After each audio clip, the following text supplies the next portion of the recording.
In 2022, New York completed an $8 billion reconstruction of LaGuardia Airport. Terminal B won the 2021 UNESCO Prix Versailles for the world's best new airport terminal. The airport that former Governor Andrew Cuomo once called outdated, overcrowded, and unworthy of the Empire State was now ranking among the best in the United States. But there is one thing the $8 billion did not change. A rule written in 1984 still prevents LaGuardia from operating flights to Los Angeles, Seattle, or San Francisco from Sunday through Friday. Not because the runways cannot handle it, not because the planes cannot fly it, because a government authority decided 4 decades ago that LaGuardia should stay small to protect 2 other airports 11 kilometers away. So the question nobody is asking out loud is this: what happens to an $8 billion airport when the rule that limits it finally breaks? LaGuardia is the most convenient airport in New York for most of the city. It sits in Queens, 11 kilometers from Midtown Manhattan, 20 to 30 minutes closer than JFK for a business traveler rushing to a morning flight. It handles nearly 30 million passengers a year across 2 brand new terminals built in phases between 2018 and 2024.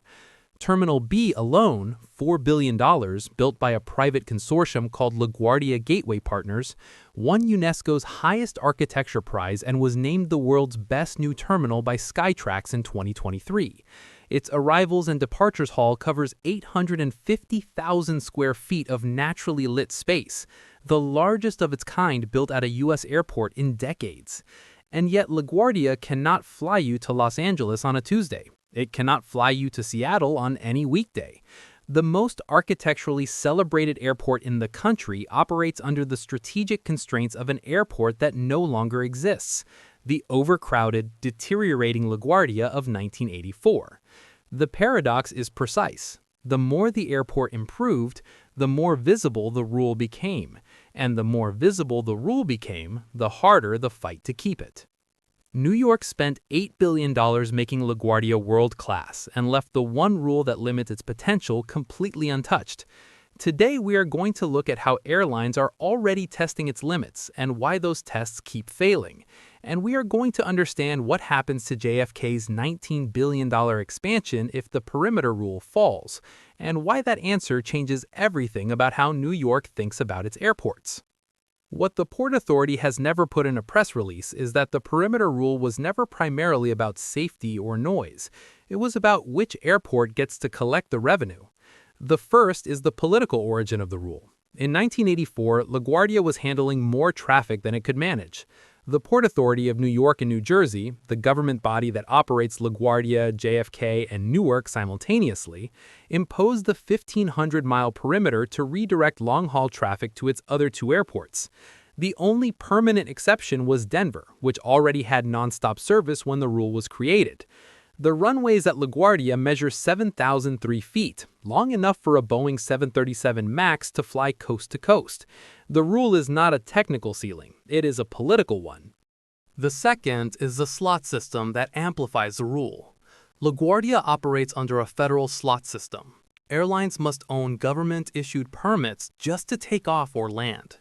Each slot is worth millions of dollars and trades between airlines like real estate.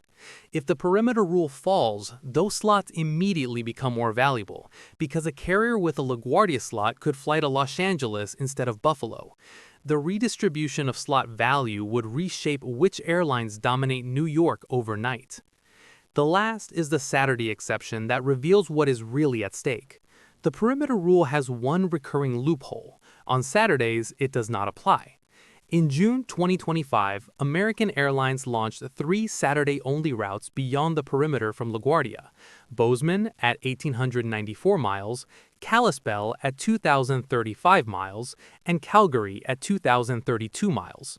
Delta had tried Saturday flights to Los Angeles and Phoenix and cut both in January 2025. The problem? Saturday is the lowest demand day for business travelers, exactly the passenger LaGuardia was built to serve. The airlines are not testing the leisure market. They are making the argument that the rule needs to fall on weekdays, where the real revenue is. The Reagan national precedent proves that once a perimeter rule starts eroding, it does not stop.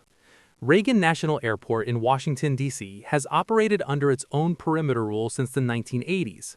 Flights restricted to destinations within 1,250 miles, designed to push long-haul traffic to Dulles International, 30 miles away.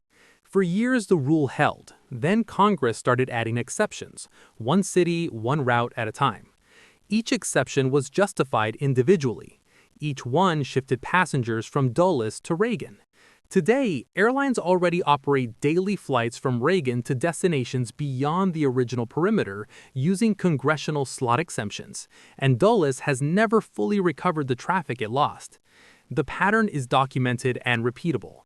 Perimeter exceptions start small, multiply quietly, and end with a fundamentally different airport than the rule was designed to create. New York's legislators know this. That is exactly why, after LaGuardia's reconstruction was completed, lawmakers introduced legislation to codify the perimeter rule into state law, making it harder to remove. Senate Bill S-311 passed the Senate twice and stalled in the Assembly in both 2021 and 2023. In 2025, Senate Bill S-84 reintroduced the same effort. The rule is not settled. The battle is active. New York is simultaneously betting $8 billion on LaGuardia and $19 billion on JFK, and both bets assume the perimeter rule stays exactly where it is. JFK's $19 billion redevelopment is the largest airport overhaul in American history. Terminal 6 broke ground in February 2023, with the first gates opening in 2026. New Terminal 1, a $9.5 billion project, broke ground in September 2022. The goal is to make JFK competitive with the great international hubs, Heathrow, Changi, Dubai. JFK handles international traffic that LaGuardia structurally cannot: wide-body aircraft, customs facilities, intercontinental routes. Here's the detail that changes the entire calculation. LaGuardia is 11 kilometers closer to Midtown Manhattan than JFK. For a business traveler, that's 20 to 30 minutes, the difference between making a connection and missing it. If the perimeter rule falls and LaGuardia can fly to Los Angeles, San Francisco, and Seattle on weekdays, every domestic premium passenger in New York faces a real choice between the two airports. The vulnerability is structural. New York would be spending $27 billion combined on two airports competing for the same business traveler on the same routes, with no coordinated strategy for how they coexist. The Port Authority manages both. It imposed a rule to separate them. If the rule falls, it has created its own competition problem. New York is betting $27 billion on two airports operating under rules written in 1984 for an airport that no longer exists. The perimeter rule is the load-bearing wall of that entire investment, and it is being challenged from every direction simultaneously. Airlines are testing it every Saturday. Legislators are fighting over whether to cement it or remove it. JFK's expansion assumes it holds. LaGuardia's potential assumes it falls. There is no scenario where both bets win at the same time. One of these investments is being made on a foundation that the other is actively trying to demolish. The race is on, and it is being run inside a government authority that controls both airports and will eventually have to pick a side. If you want to understand the real money moving global aviation, subscribe for more analysis.